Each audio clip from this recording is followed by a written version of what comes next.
The Lockheed Skunk Works, California. Generations of deep black aircraft were built here. In recent years, its parking lot has remained full.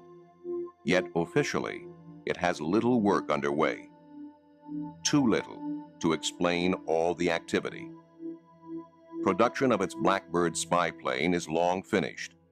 Its last contract was for the stealth fighter. That is near completion. It cannot explain the work being done behind closed doors. Is a new, deep black triangular aircraft being built? Aviation experts suspect that the answer lies in a 1985 Pentagon document. A mysterious aircraft codenamed Aurora project was accidentally included alongside budgets for the U-2 and Blackbird spy planes. There has been no mention of it since. The first thing I heard about Aurora was that air traffic controllers out on the West Coast were being told to expect very high-speed targets on their radar screens.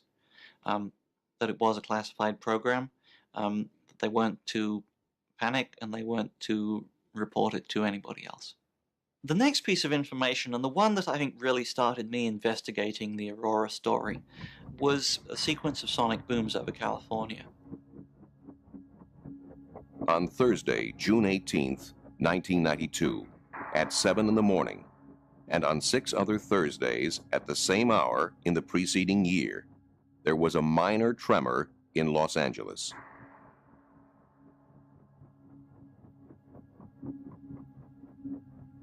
Spurred on by telephone calls from worried residents, Jim Morey of the U.S. Geological Survey set out to discover what was causing this unusually punctual earthquake. At his disposal is a network of seismic recording stations. He quickly established that it was a double sonic boom from a supersonic aircraft.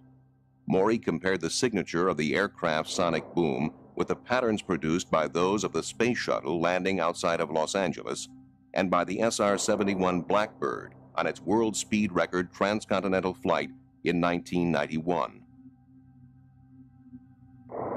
It was completely different. The size and spread of the boom was unique.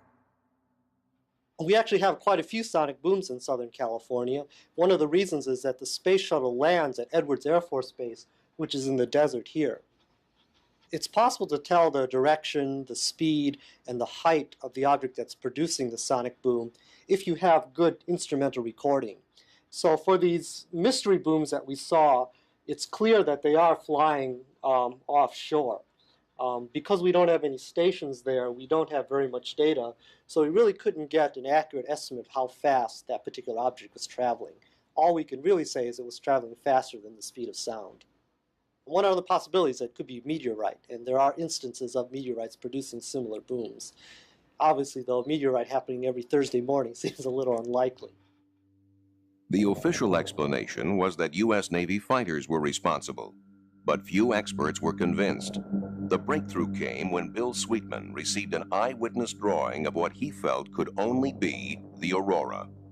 I'd written a couple of Aurora stories suggesting that the evidence was accumulating that something was out there. And I received in the mail a sketch and a note from a man named Chris Gibson. This eyewitness is one of the best in the business. Chris Gibson was a member of Britain's Royal Observer Corps. He was part of their elite international recognition team, one of the top military aircraft observers in the world. One day, in 1989, while working on an oil rig in the North Sea, a colleague called Chris outside. There was a formation of 4 aircraft.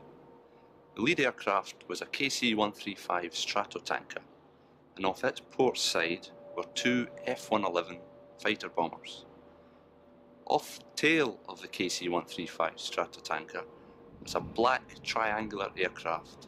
It had no wings, no tail, a perfect triangle. And there's nothing that I've ever seen before looked like that, which was an unusual occurrence because I'm trained in instant recognition by the Royal Observer Corps. And if I didn't know what it was, it's not in any books.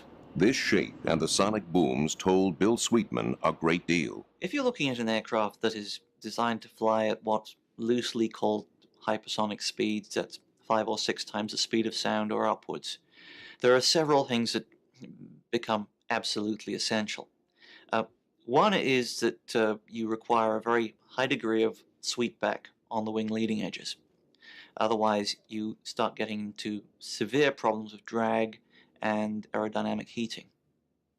As you go into this very slender shape, you still need to have a lot of volume in that shape for fuel, for propulsion, for crew. And the best way to provide that is to blend the wing and the body together. You get a very characteristic, highly blended triangular shape, which is, in plan view, identical to what Chris saw.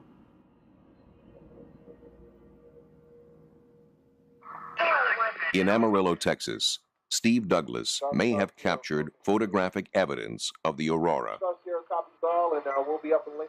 He maintains sophisticated military signals monitoring equipment in his home.